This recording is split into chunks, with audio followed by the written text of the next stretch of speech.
Shalom, everyone. I know it's been a while since I made a video. The job and other things been going on, but I wanted to make this video to talk about something that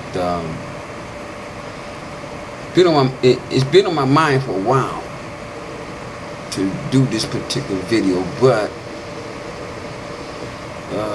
life and things, distraction. But there was a recent event that caused me to say, hey, I better make this video. First of all, let me just tell you this. Today is April the 6th. Just last month, on the 13th, I almost cut my thumb completely off at work. I almost lost this thumb on a table saw. I mean, it was hanging. I thought it was gone. I was ready to accept it. I thought it was gone. It was hanging. It was just hanging, just a piece of flesh. They saved it. Cleveland Clinic saved it. It's not going to be the same no more. But now the thing was this with this. It happened on a Monday. And there's guys that I work with, they became like family to me. And it was a friend of mine, his name Mark. We used to mess with each other every day. But I liked the guy, I really did like that. I really loved that guy. It's funny how you don't really, you don't notice that you love a person until you lost them. Now Mark, I say we lost him because this happened on a Monday. That following Saturday, I wasn't at work anymore because I cut my thumb. I got people, they would call me and tell me. Mark died. Mark died in his sleep, 56 years old. And that struck me, that hit me hard. Like, you got to be, what? You calling me at home and you're telling me who? Mark who? Who's who? Mark who? Not Mark, not the Mark, but I'm thinking, is it somebody, some other Mark? No, it was, my friend. I just talked to him over the phone.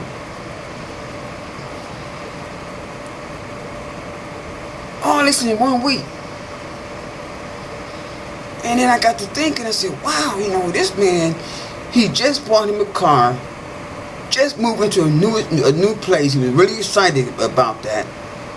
Then he hit the lottery for a few $100, whatever. It was some free money. Okay, next thing you know, he's gone, just like that. Gone. He was gone before he was unpacking in his new place. He didn't show up for work. People at the job went to his place, found him in his bed. And that struck me. It made me think how precious life is. It is precious. You just don't know. You don't know when you are going to go. You don't know when your day may be. Mark had no idea he was going to go to bed that night, and that was it. No idea. And that happens to a lot of people. And so the thing becomes, life is precious, and you should not waste no moments of it. You shouldn't waste it. Haven't you heard people say, oh, I'm living my life to the fullest? Haven't you heard people say that? A lot of people say that all the time. I'm living my life to the fullest. But a lot of people are not, though they say that. How is that so? I'll tell you how. When you are living your life to the fullest, that means you are like free. You're a free person. You are not structured. You're free. You're not in a cage. Mentally or physically. You see, and I say mentally because if you living your life to the fullest, you got to use the fullest of your mind. You have to think. You got to think for yourself freely, without restriction. See, restriction means structure, some kind of, caged in type thing. But when you read the scriptures, you kind of find out, if you pay attention to what's happening, Yahushua. I'm talking to you, Jehovah Witnesses. I already know the title of this video, so I'm talking to you all, or anybody for that matter. But when you read the scriptures about Yahushua, or what you all call Jesus, he lived freely. He lived freely. But that did not mean that he was out there doing what his flesh wanted to do. No, he was a perfect man. He was a perfect man. He didn't break any of his father's laws. But he was free. He wasn't structured or caged in where, remember, he rejected the Pharisees. The Pharisees was trying to keep the people in the cage, the structure. Oh, you gotta go by what we do, and you gotta do what we. And in the eyesight of those Pharisees, this Jesus, as you call him, he was a rebel. Yeah, he was a rebel. Oh, you out here, you trying to cause problems. And see, and guess what? You know what that means? It's kind of like being a Jehovah's Witness. When you got someone, what did they tell you? What did the organization tell you? The Watchtower Society tell you? Do not listen to people who basically are rebels. But you call them apostates. And so when persons like me leave their organization, we're considered apostates or rebels, or like we don't want to serve God anymore. No, it could be that we have found something different from what you all have been taught, from what the Watchtower Society has been lying to you about. Got you structured all in your head. You're not allowed to think for yourself. See, that's the problem. You're not, and that's how I was. Life is precious, and what so happens is this here. You waste all your okay. I was a whole witness for 30 years. This is what I'm getting at about how precious life is. I was a Jehovah's Witness for 30 years, from the age of 17 until 46 and a half, whatever. That's a long time. But because I was not allowed to think for myself, I missed out on life. And there's everybody, all the ones who grew up as Jehovah's Witness for a period of time, for 10, 20, 30 years, and then woke up and realized, yeah, you have a problem, because you're thinking back, saying to yourself, you can't help but to think back in your life. Think back in your life where when you first came across the whole witnesses. You came across like a fork in a road, like in the roadway, like that there. But because they manipulated you, because of your heart, you're a person, you're a kind-hearted person, you want to serve God. That's how they got you. With this preaching work, saying something different, and they got us. That's how they got us.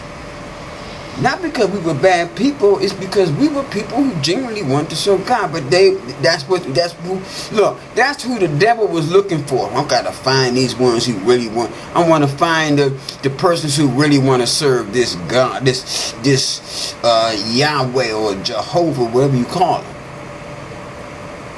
Okay?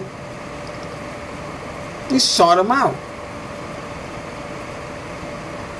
Gotta get rid of them. You're the enemy. It doesn't mean everybody. Well, let me just stick with this here. And so what happens is You get involved with that organization. Now you're not allowed to think for yourself, because if you think, if you know how they was teachers, oh, you can't go, don't go to school, and then if you went to school, oh, now you're being kind of viewed like you're in other words, you're like marked or whatever.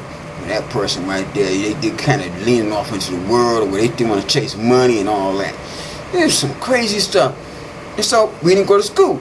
Now, so as a result of that was this here, persons like me who did not go to school, who stopped going to school at 17 years of age. I was in college.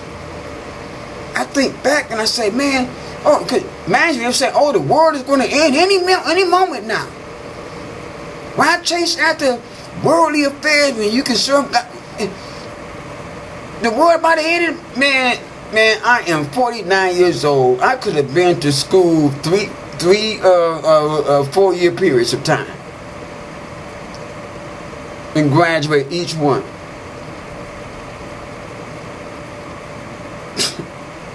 And you can't help but to think back and you say to yourself, man, where would your life be at right now if it wasn't for that religion?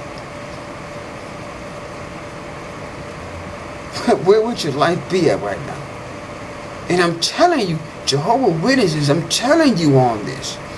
Because if any one of you all ever wake up, mind you, you all need to understand something. I know, as long as me and all these other so-called apostates, we know what you know. We know what you know in your mind, but you don't know what we know. And that's an advantage over you. You don't think about that. We already know what you know, but you don't know what we know about that organization that they're hiding from you all. They have taken your lives. They have snuffed out your ability to live your life to the fullest of the ability that the Most High God has given you. They were teaching things like this here, like it was something wrong. If okay, like this brother was giving a talk, I never get this. He says, maybe you're a person, maybe you're a brother, sister, maybe you want to pursue your particular talent that you have, and instead of serving Jehovah and all that. And what it was, see, look. That troubled me, because why would the Most High God create you with the ability, the natural ability that you were born with to do a specific thing, or several things for that matter, and tell you don't use it? Why? What? That don't even make any. So now what they're doing, they're snatching you the life that you could live. If you were not, the life that you could have lived. Speaking to you, Jehovah's Witnesses, a person like me, I would have to say the life that I could have lived. For you, it's what you should. Wait a minute, did I get that wrong? Should or could or whatever. You all get the point. You all get the point. I wasted 30 years, and so right now, I am 49 years old, and I assure you, I'm not living nowhere near where I should be. Nowhere near where I should be. And sometimes I drift back and it troubles me, but I have to remain positive. I have a positive outlook on life right now, but sometimes I have to, every now and then, being involved with a cult, because it takes so much of your life, you can't help but, that's a livelihood you can't ever forget. You remember that. That structure, like you was caged, like you was in the jail, prison. See? With a threat of war, it's just like being in literal prison. You better stay inside this cage. If anybody try to break out, boom, they'll kill you. That's what it's like. And then you got some religion, some occult religions, like them deep occult religions, like I mentioned, the Illuminati. That probably maybe way over some of your heads, but the people in Hollywood in the entertainment industry, all of them are part of what they call the Illuminati. This is the. Let me just say this so y'all. A lot of y'all that may be way above your head, but that particular group is like this here. You better stay within their structure or their order, or you are literally, they'll kill you off. That's why a lot of these movie stars and musicians and stuff, they all be dying like that. Mysterious deaths. No, it wasn't mysterious, they killed him. The guy on the line, Michael Jackson, you name all of them. The guy on the line, they had to cut him off. Literally, killed him off. But now in the religions, in the churches, you know, it's a structured situation. It's still caged in, but they enslave you and put borders up in your mind where you won't use your thinking. It's like you take a mouse and you put a mouse that's stuck in a cage. He in there forever. And then you remove the cage after several years or whatever. The mouse is, well, however long the mouse live. Then you take the cage off of him. That mouse won't go nowhere. He's stuck right there. He don't want to go anywhere because he's thinking if he go anywhere else, he's going to die or whatever. Inadvertently, this here, you Jehovah Witnesses, you are in a mouse trap, or should I say a rat trap. They got your mind. You're not living your life to the fullest. You think you are, but you're not. You cannot live your life to the fullest without using the freedom of your mind to think and reason for yourself.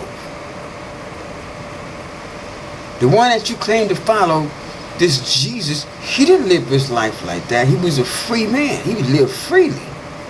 But he had faith in God and his Father, and he lived righteously. But he was free. You people don't understand that. You're not free. You're structured. You're in a cage. Oh, if you do this, we're going to kick you out. That's a threat. So you're serving this organization because they're afraid that, because they put fear in your mind that you're going to get kicked out of this organization. And that means that God is going to forever reject. Oh, God. How come y'all can't see how stupid that is? My God. I believed it too. You're duped. My God. Your life is precious. You better think about it. You don't know when. And let me help you all understand something here. If any of you, like I mentioned, we all know what you all know, but you don't know what we know. That gives us an advantage. And so I thought of this here. When you think about this, you all, I don't even know if it's just crazy. You are you believe that this, okay, this is how they got your mind thinking, and you don't understand. I don't know. Let me explain this to you. They have your mind thinking that whatever they say, that means like you're obeying God. That's like me. If I tell you, if you obey me, you're obeying God. Okay? And so I got all of you gathered in this one building. In other words, like a David Koresh type deal. He had all these people in the building and, had them out there somewhere. And he's saying that, I'm the reincarnated Jesus Christ or whatever. Whatever he was saying. And if they did not obey him, they were going to, whatever. They stayed. Them people had faith. They believed that. It was a lie. He was just a man. See, so now, you all are, this organization, they're telling you, this governing body of men, they're telling you, how come y'all can't see this is just a business? When you watch those mega churches on TV, it's the same thing. It's the same thing. They have all those people structured. They have their minds caught up to the point where they, you think you're serving God, but but you're serving those people. You're serving the governing body. Like Joel Osteen, he got this big old mega church. All of thousands of people in the audience, they're not serving God. They're serving Him. But they don't understand that. It's time to wake. It's time to wake up. We're living in the age of enlightenment, or the awakening. Especially the true Israelites, especially us. And that's the problem. I was talking with this this white guy over on the internet. Now he's an ex-Jehovah Witness. I do chat with ex-Jehovah Witness. I don't care what race they are. I still talk with some of them on the internet. And I was talking with him, and he was telling me that from his point of view, he said most Jehovah's Witnesses are black people. That's what he says. He says, but it don't look like. He said you only see the white people when you go to a district convention. I've noticed that most of Jehovah's Witnesses are black.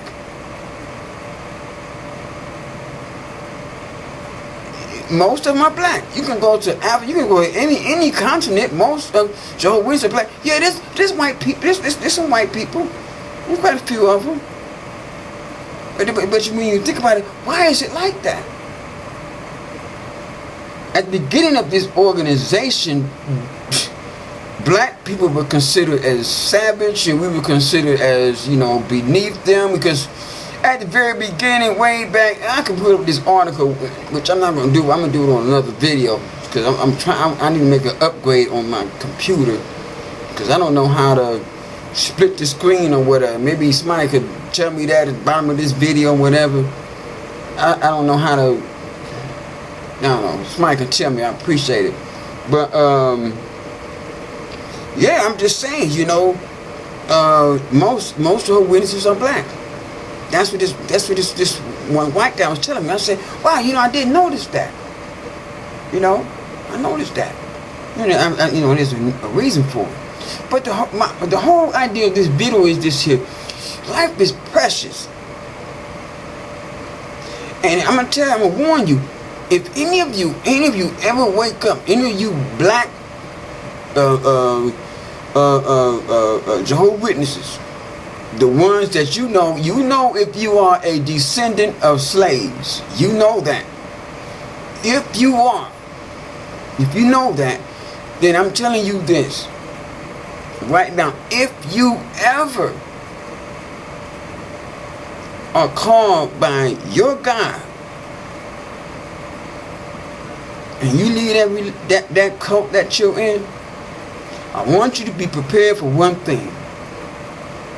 Be prepared for anger. Be prepared for that. Because you're going to be angry, especially if you spent 20, 30, 45, and 60 years, or maybe all of your life.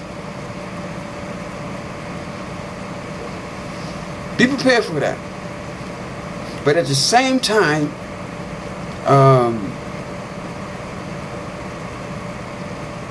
I'll tell you this. My experience being a Jehovah's Witness has enhanced, the experience I'm experiencing right now. Because now I can look back at all of their false teachings, and it enhances the understanding that I have right now. Just like I said, I know what you all know, but you don't know what I know. Your life is precious and you're wasting it.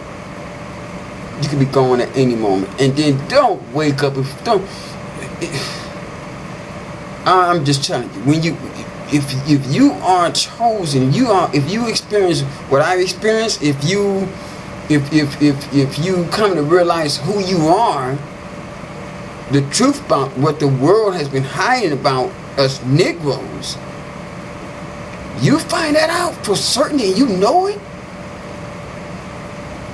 you're going to have regrets. You're going to look back at your life and say, man, my life could have been this way, I could have been that, but you're going to kind of realize that it don't really matter. In the spiritual sense, because we all know where we headed. I know where we headed. I don't know. We don't know when we may go. I may be one of the ones that have to experience a resurrection. I don't know. We don't know that. Some of us may just go right on into the kingdom. Now, here's the thought. Now,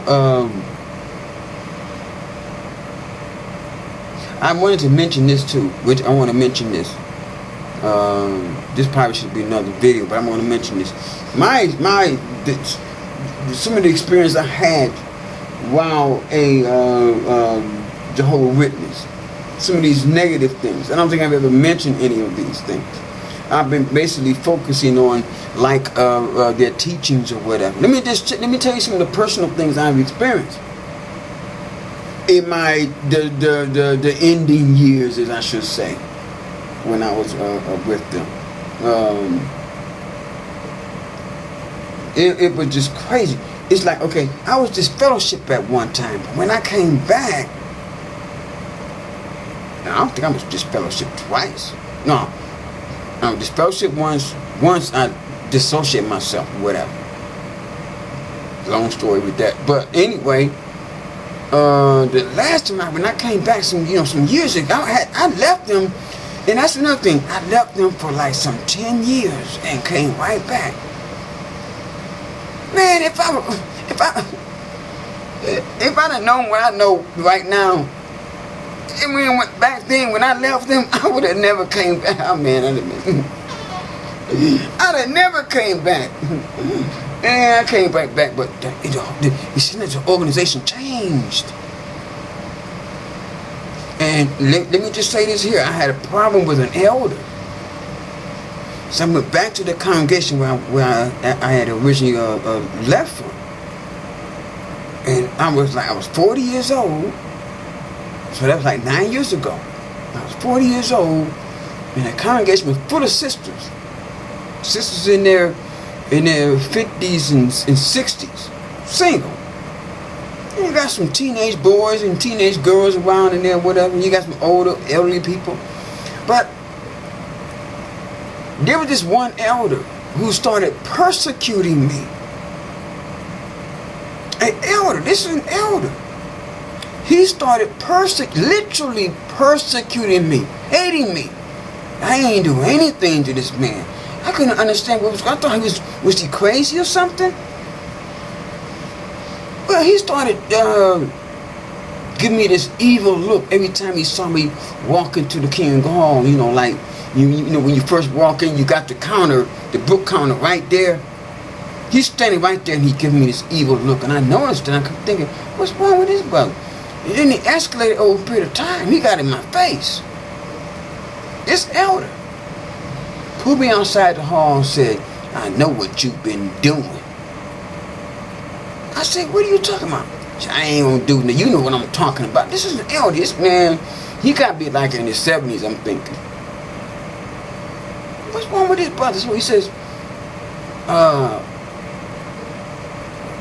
I'm gonna crack you upside your head. I ain't gonna do it at the hall. I'm gonna catch you out there on the street. An elder said that to me. I was like, wait a minute, wow. I was a shock, like, wait a minute. I was baffled because, you know, you're not thinking that, you're not used to that. So I told one of the other elders that he was a good friend of mine. He took it like the other elder was joking. I said, I don't think he was joking. I mean, you know, because both of them knew each other. And it kept going on. It kept going on and on. I was getting upset about it. So, another time he got my face again and mouthed off at me in front of this sister. My son, what are you looking at? I'm like, bro, I wasn't even looking at you. Just you, I saw you looking. He got this evil look on his face, like and his sister was like, wow, what's wrong with him? And I was like, man, crazy. Every time I walk in the hall, there he is, giving me evil look. When I crossed him in the parking lot, he gave me his evil, he hated me. Then he put me aside again. Outside the hall, I'm thinking, well, maybe we're gonna settle this. Maybe he's gonna finally tell me that, look, he's joking or whatever. No, he wasn't. This is an elder. I'm 40 years old, and I got a 70-some-year-old man telling me he's gonna whoop my ass. Yeah. I'm like, man, what's wrong? Anyway, he put me outside the hall again. This is what he said to me. I said, bro, what is wrong with you, man? What'd I do to you? What'd I do to you? I calmed him down a little bit. He said, look, well, it ain't what you're doing to me. It ain't what you're doing to other people. I said, now you know what? Now I'm really concerned because now he's saying I'm doing something to some other people. What have I done, bro? This elderly brother told me this. He says, you stalking my wife and everybody else in this congregation.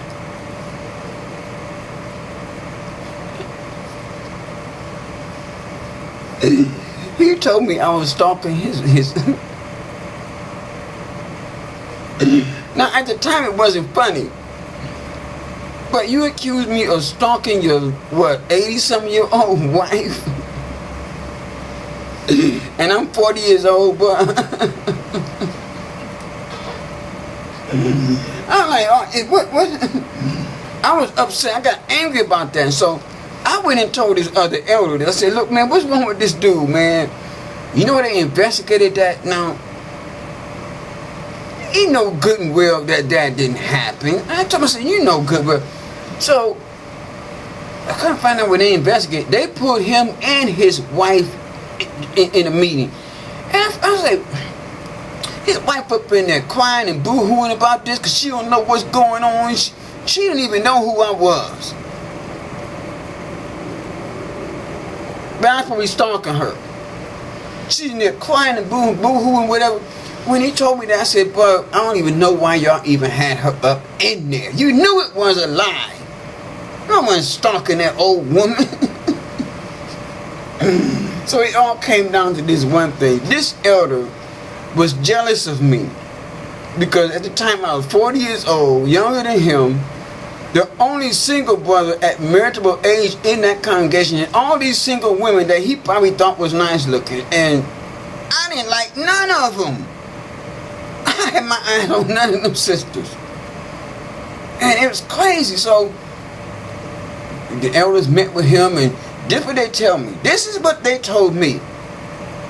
Now, in my view, I feel like this elder should have came to me and apologized or something. These elders gonna tell me, well, we met with him, this use was just here. Well, he was on some medication and it made him act like that a little bit, whatever, because he was, I looked him square in the eye. I said, look, I almost cursed at him. I said, man, don't give me that. I don't believe that. I said, because if it was his medicine making him act that way, then I should not have been the only one he was treating that way. Period. They couldn't say nothing about that. They knew it was a bunch of baloney. That brother just had a problem. He should have apologized. He gonna tell me, well, he may apologize or he may not. I said, he should apologize. He's an elder. Did he apologize? No. No, they did. This brother in the meeting, now mind you, they wasn't even using him that much in the congregation, except for like at the, in the magazine area, the book bench or whatever you call it. I forgot what you call it. But they had him come up and close that meeting, that one Sunday, I think it was a Sunday meeting, with prayer. They haven't used him in I don't know how long. So I'm sitting there like this here. He gets up on the stage and he's praying for forgiveness. for forgiveness. And I'm like, that pissed me off.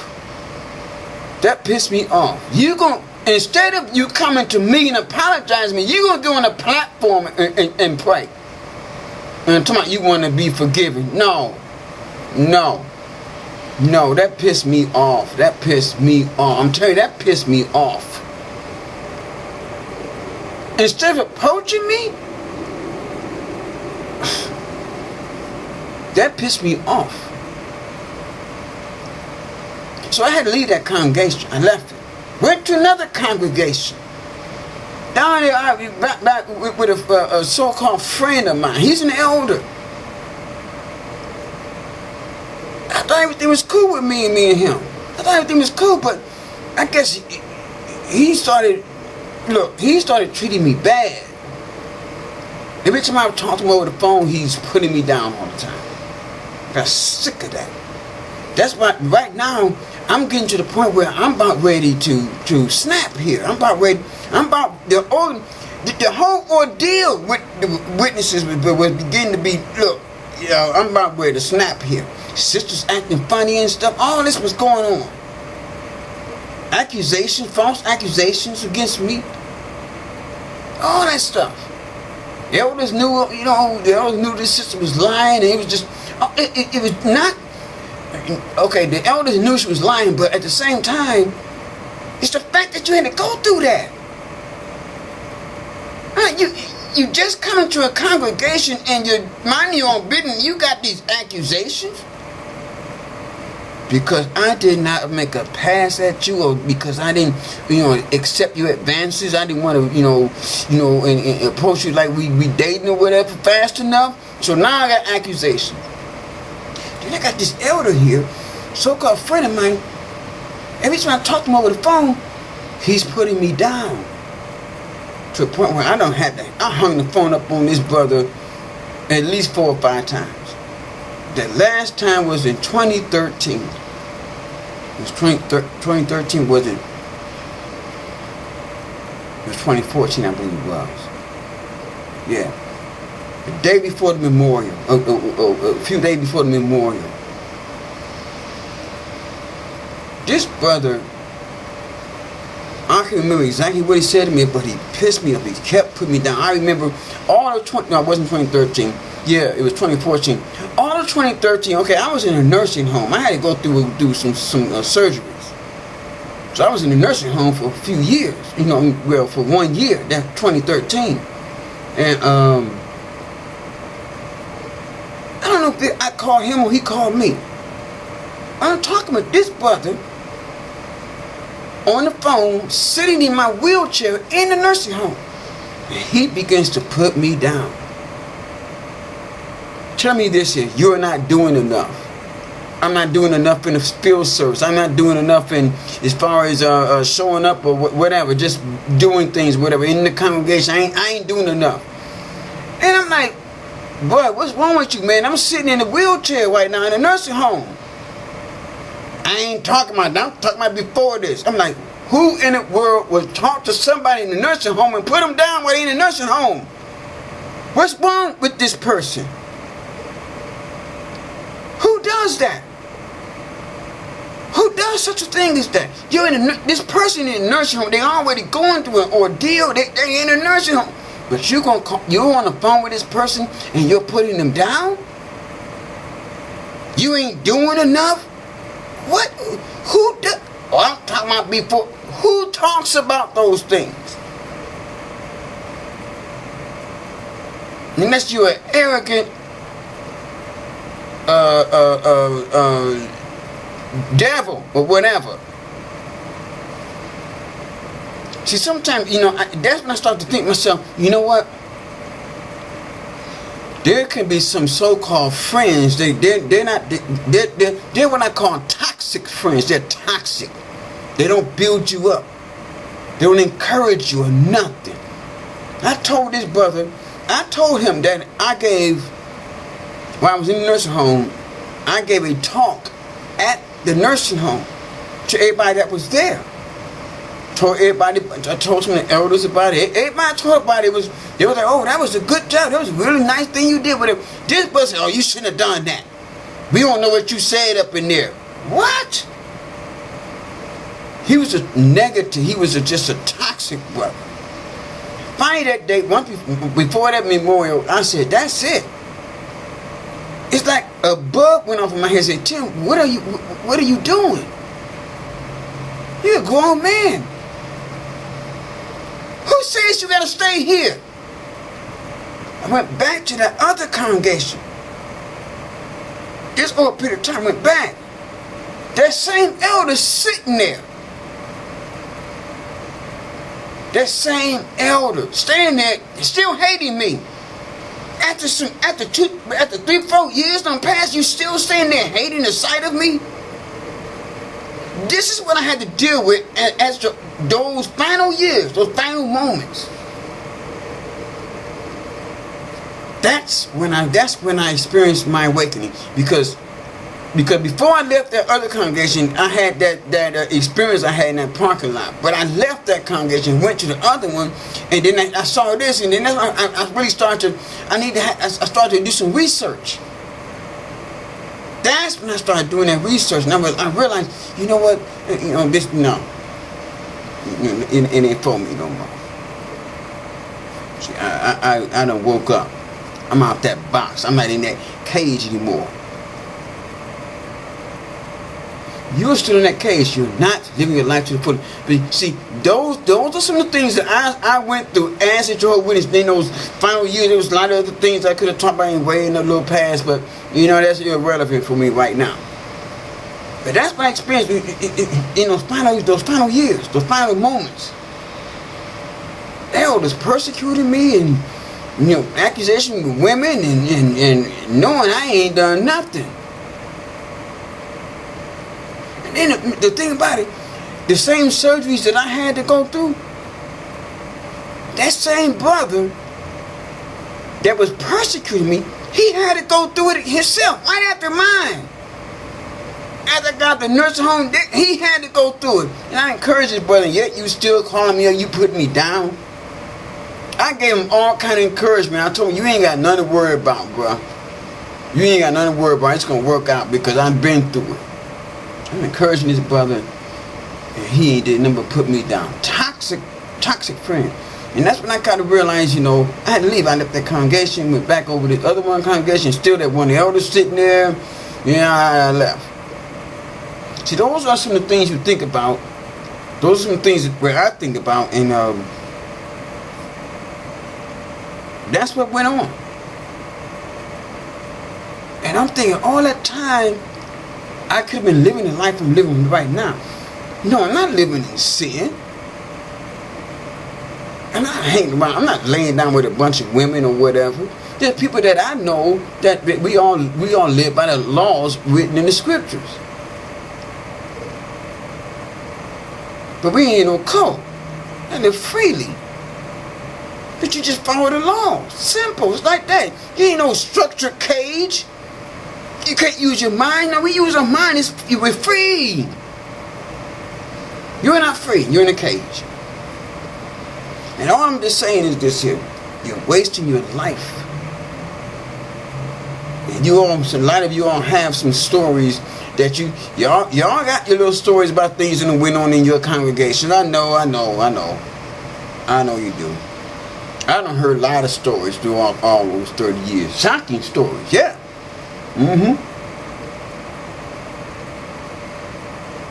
Yeah, I heard some shocking stories over the years. Wife swapping and stuff, same thing you got, these churches do. Same old thing. All that kind of stuff been going on, probably still going on. Okay? But I just wanted to make that known to y'all. Basically two things. Life is precious. You're not living your life to its fullest if you are not allowed to use your mind. If you're not allowed to use your mind freely and think, use the mind that the Most High God gave you. He didn't create you to be like animals. animals are trained to obey. And they do it not, they do it because their structure, they're animals, they don't have the ability to think. You know, the Most High God gave us the ability to think for ourselves. See, that's why the scripture says the blind leading the blind into a pit. If I'm a blind man, I'm walking, and this person behind me, I'm somewhat blind mentally. I'm blind, I'm walking headed toward this burning pit or whatever, and another guy behind me, he's headed to it too. I drop in, he drop in, another one drop in. But, you know, get down to the 10th guy, and he get to realize, well, wait a minute now. He's thinking for himself. Now he finna get out of line.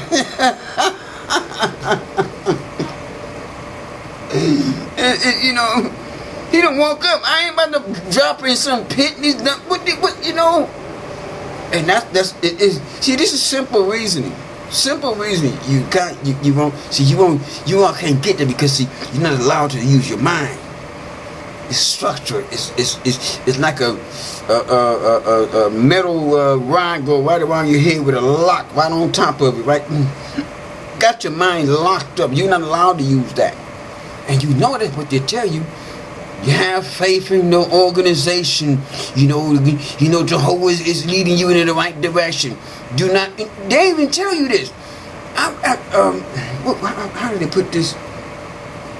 Ones who doubt and who start speaking against the society and all that, they can be disfellowship or whatever. Cause now they don't got a line. They're starting to think.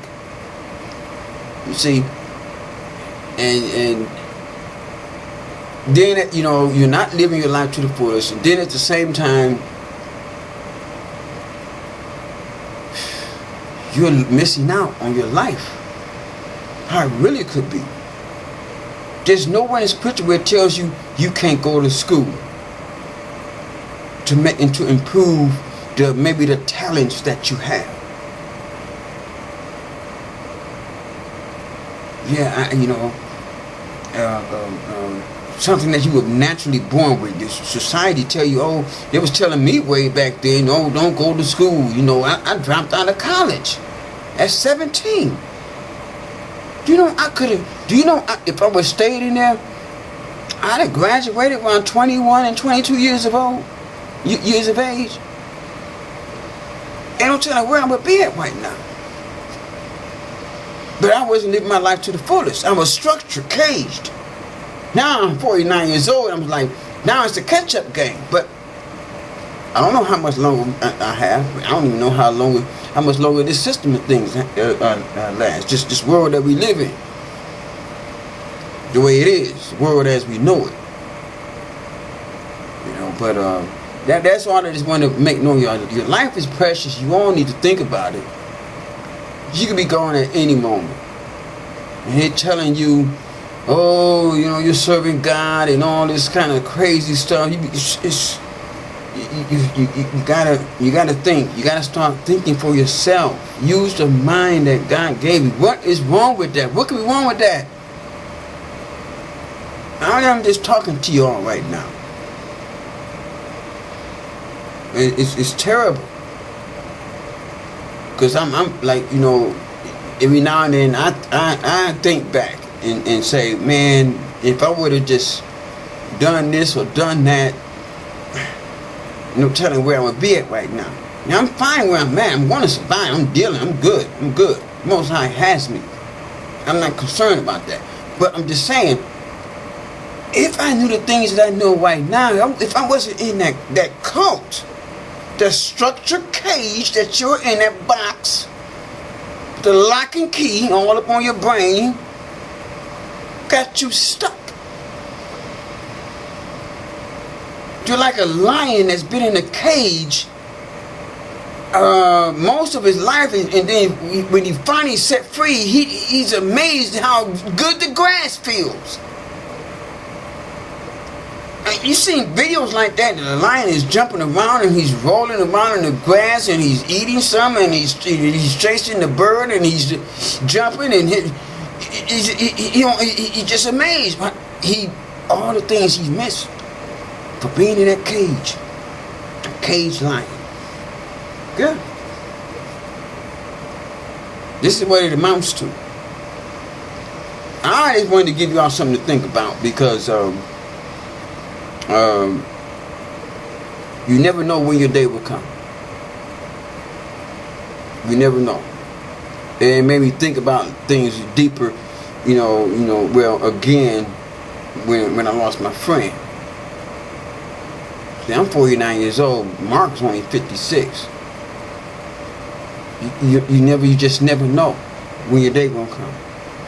And that's why when I hear people say, I'm gonna live my life to the fullest, I say, do it. Live your life to the fullest, but that don't mean you gotta sin against God. Be free, not in no cage.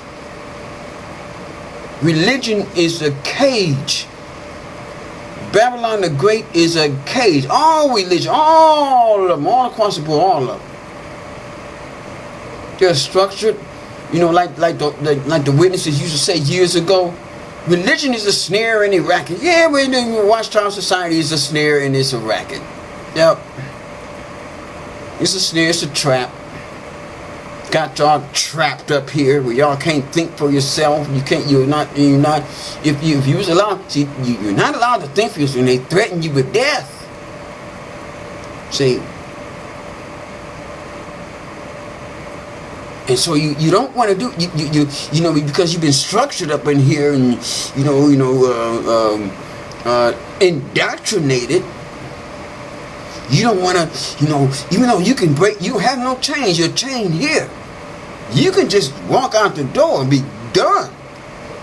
But no, you're chained up here because if you are not allowed to use your mind, you cannot live your life to the fullest. You don't know what the Most High God wanted you to be. That doesn't mean you got to sin against Him. Look at what Yahusha was, and look what his father was doing. There was carpenters. They was working. They was just living. They were living free, but they served God. They wasn't structured in a cave. If they were like that, there wouldn't have been no carpenters. They got y'all out preaching, man, whatever, man. So I didn't want to leave it like that. I hope y'all got something out of what I was saying, because I really mean this sincere. That you have to use your head. If you don't use your brain, you can't live your life to the fullest. You can't.